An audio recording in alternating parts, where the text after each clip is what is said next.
তারা শুধু নৈতিক শিক্ষায় উজ্জীবিত হবেন না, তারা বৈষয়িক শিক্ষায়ও চরম উৎকর্ষ সাধন করবেন। শিক্ষার পাঠ চুকানোর সাথে সাথে তাদের হাতে রাষ্ট্র তাদের কাজের সুযোগ তুলে দেবে। এখন সার্টিফিকেট হাতে নিয়ে বান্ডিল বগলে নিয়ে এই অফিস থেকে ওই অফিস হন্যে হয়ে দৌড়ায়। শেষ পর্যন্ত কারো কারো অবস্থা কোথাও বেঁচে থাকার ঠাঁই হিসাবে সামান্য একটু চাকরি না পাওয়ার কারণে বিভ্রান্ত হয়ে শেষ পর্যন্ত নিজেকে আত্মহত্যার দিকে ঠেলে দেয়। আমরা এই চিত্র আর বাংলাদেশে দেখতে চাই না। আমরা চাই প্রত্যেকটি নাগরিকের হাত হবে এই দেশ গড়ার কারিগরের হাত। একজন কৃষক মাঠে ফসল ফলাবেন সর্বোচ্চ বৈজ্ঞানিক প্রযুক্তি প্রয়োগ করে। পরিশ্রম হবে সহনীয়, উৎপাদন হবে অভাবনীয়। আবার উৎপাদিত দ্রব্য তার মার্কেট প্রাইস নিশ্চিত করে কৃষককে উৎসাহিত করতে হবে। যে সমস্ত কৃষি পণ্য তৈরির পর উৎপাদনের পর নষ্ট হয়ে যাওয়ার, পচে যাওয়ার আশঙ্কা থাকে, জায়গায় জায়গায় সেখানে কৃষি পণ্য সংরক্ষণাগার গড়ে তুলতে হবে এবং রাষ্ট্রকে তার পূর্ণ সহযোগিতা দিতে হবে, পৃষ্ঠপোষকতা করতে হবে। আমাদের মায়েরা, আমাদের বোনেরা, আমাদের মেয়েরা একই শিক্ষায় তারা শিক্ষিত হবে।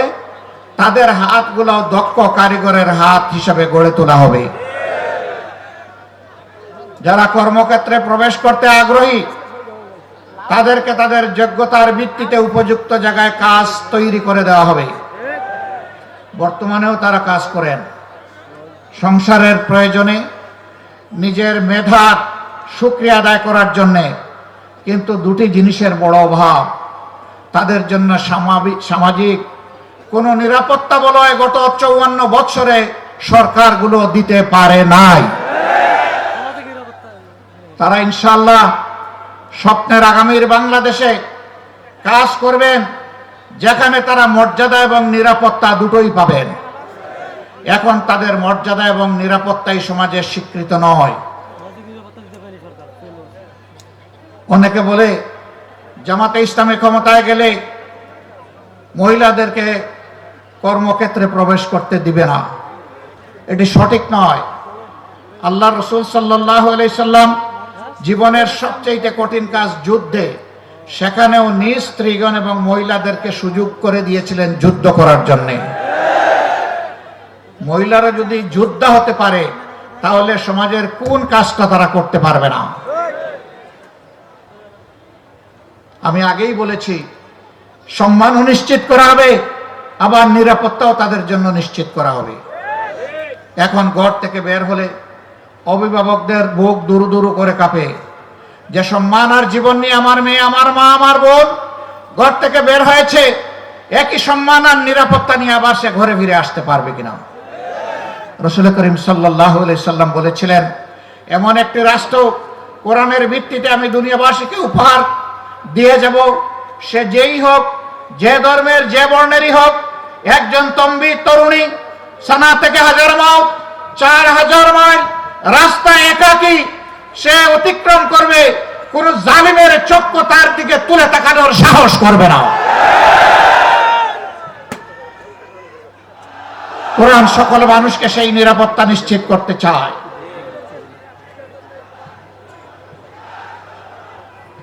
লালমনিরহাট জেলার সম্মানিত ভাই বোনেরা, কোরআনের এই নিরাপত্তা বলয় থেকে যুগ যুগ ধরে সুকৌশলে ষড়যন্ত্র করে এদেশের মানুষকে বঞ্চিত রাখা হয়েছে। এখন মানুষ জেগে উঠেছে। আজকে এখানে বসা অবস্থায় সনাতন ধর্মের একজন ভাই আমাকে একটা স্লিপ দিলেন। তিনি অনুরোধ করলেন, আপনি একটু বলবেন সনাতন ধর্মাবলম্বী আমরা যারা আছি তাদের জন্য যেন নিরাপত্তা আইন পাশ করা হয়। আমি আমার ভাইকে নিশ্চয়তা দিচ্ছি, কথায় নয় কাজে আমরা প্রমাণ করব, নিরাপত্তা সবাইকে দেওয়া হবে ইনশাআল্লাহ। আমাদের অতীত এবং বর্তমান কার্যকলাপ পর্যবেক্ষণ করুন। বিপদে আপনি আপনার পাশে আমাদেরকে পেয়েছেন, পাচ্ছেন, এবং আমরা আপনাদেরকে ওয়ারেন্টি দিচ্ছি, পাবেন ইনশাআল্লাহ। 5 তারিখের এই পরিবর্তনের পর একজন বন্ধু বলে গেছেন, আমরা পাশে দাঁড়িয়ে একজন চৌকিদার হিসেবে এই জাতির জন্য কাজ করেছি। আমরা আমাদের সহকর্মীদেরকে বলেছিলাম, জাতীয় জীবনের এই কঠিন মুহূর্তে আমাদেরকে কঠিন দায়িত্ব পালন করতে হবে। জানি ভারী বর্ষা, এও জানি কঠিন রোদ, এও জানি মশামাছি এবং পোকামাকড়ের উপদ্রব, এই কিছুকেই পাত্তা দেওয়া যাবে না। দিন রাত একাকার করে পাহারাদারের দায়িত্ব পালন করতে হবে। টানা 15 দিন আমরা জনগণের পাশে ছিলাম। আমরা যেমন মসজিদ পাহারা দিয়েছি, মন্দিরও পাহারা দিয়েছি, মঠও পাহারা দিয়েছি, আমরা চার্চও পাহারা দিয়েছি। কিন্তু আগামীতে এমন একটি দেশ চাই, কোনো প্রতিষ্ঠান পাহারা দেওয়ার প্রয়োজন হবে না। সমাজ এবং সরকার তার নিরাপত্তা নিশ্চিত করবে। সংখ্যালঘু সংখ্যাগুরু 53-54 বছর এই স্লোগান দিয়ে সমাজকে বিভক্ত করে, আমাদেরকে দুর্বল করে, আমাদেরকে মুখামুখি লাগিয়ে রাখা হয়েছিল।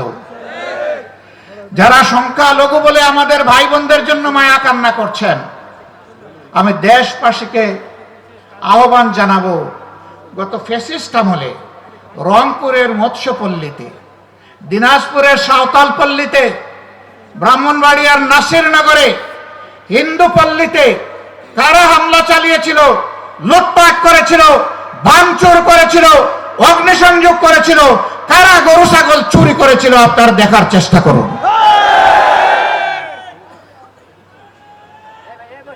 আমি নিশ্চয়তা দিয়ে বলছি, যারা বেশি মায়া কান্না করেছে তারাই অপকর্মগুলা করেছে।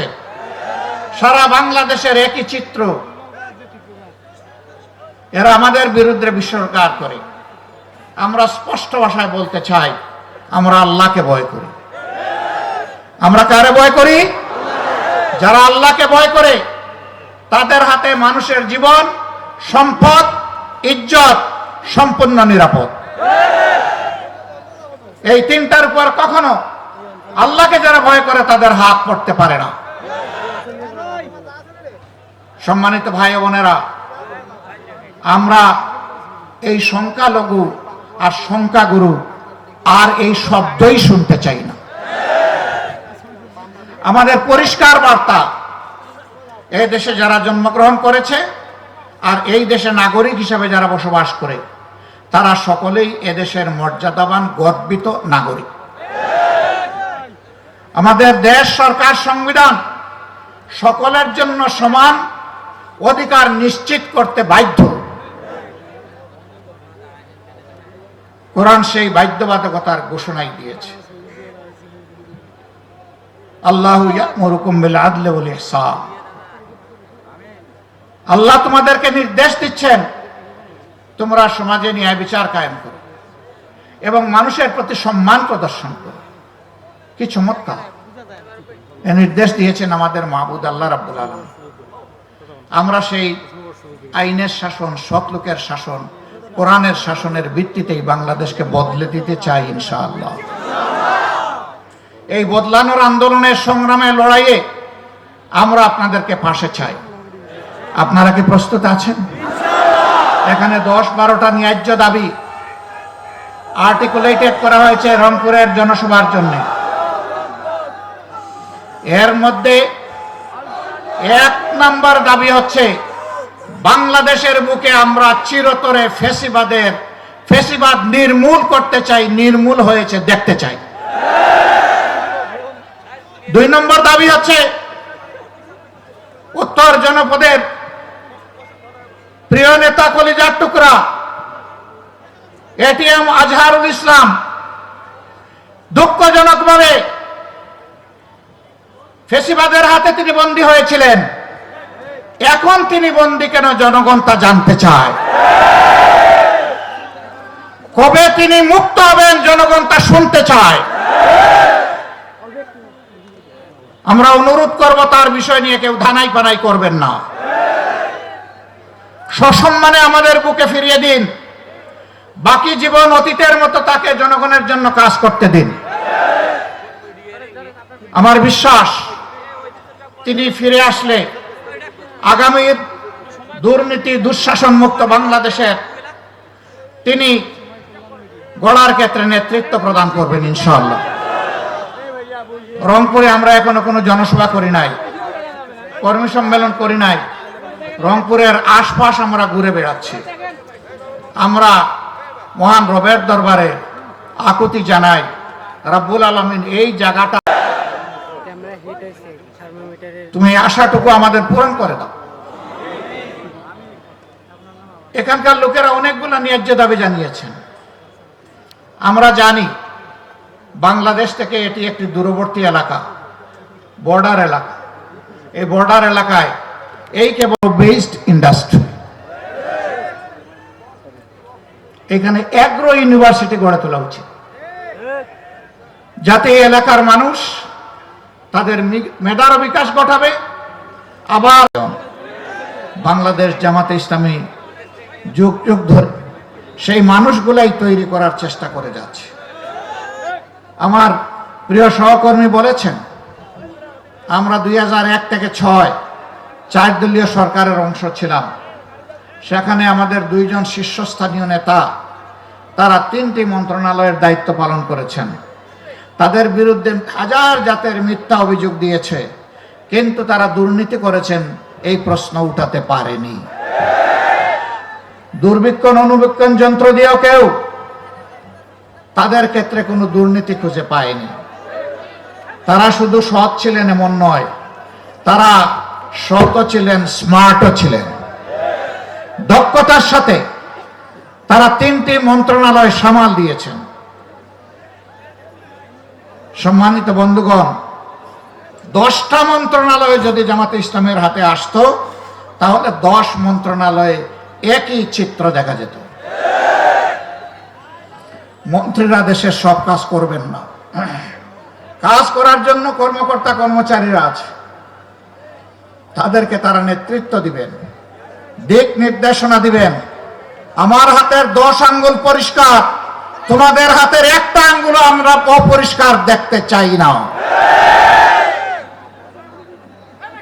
পাশাপাশি এই রাষ্ট্রের অগ্রগতি উন্নয়নে, শৃঙ্খলা বিধানে যারা কর্মকর্তা কর্মচারী হিসেবে দায়িত্ব পালন করবে, তাদেরকেও সম্মানের জায়গা নিশ্চিত করে দিতে হবে। তাদেরকেও সম্মানজনক বেতন ভাতা দিতে হবে, যাতে এই সম্মানজনক বেতন ভাতায় তারা সন্তুষ্ট হয়ে তাদের সমস্ত যোগ্যতা উজাড় করে দেশের জন্য কাজ করে। আপনি একজন পুলিশকে বেতন দিবেন 22,000 টাকা, তার ঘর ভাড়া মিনিমাম 15,000, বাঁচবে কেমনে? কর্মচারী কর্মকর্তাদেরকে তাহলে রাষ্ট্রই বাধ্য করছে দুর্নীতি করতে। আমরা এমন একটি দেশ করতে চাই যাদেরকে সম্মানজনকভাবে সকল পেশায়, সকল শ্রেণীতে ইনশাআল্লাহ পুনর্বাসিত করা হবে।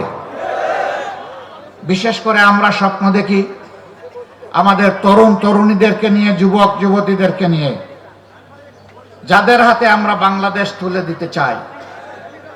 আমরা তাদের জন্য এমন শিক্ষা ব্যবস্থা গড়ে তুলব ইনশাআল্লাহ, যেই শিক্ষা ব্যবস্থা দেশের প্রত্যেকটি মানুষকে সম্মান করতে শেখাবে, ভালোবাসতে শেখাবে। যেই শিক্ষা স্মরণ করিয়ে দিবে, আজ তোমার এখানে আসার পিছনে দেশের প্রত্যেকটি মানুষ, এমনকি রাস্তার একজন ভিক্ষুক ভাই কিংবা বোনের অবদান রয়েছে। তাদের সকলের অবদানের ফসল আজকে তোমার মেধার এই বিকাশ। অতএব তাদের ঋণ তোমাকে পরিশোধ করতে হবে। এখন যারা শিক্ষিত হচ্ছেন, তারা নিজ নিজ জায়গায় নিজেকে রাজা মনে করেন আর বাকিদেরকে প্রজা মনে করেন, কণ্ঠকে স্তব্ধ করে দেবেন। কিন্তু ইতিহাস কি বলে? ইতিহাস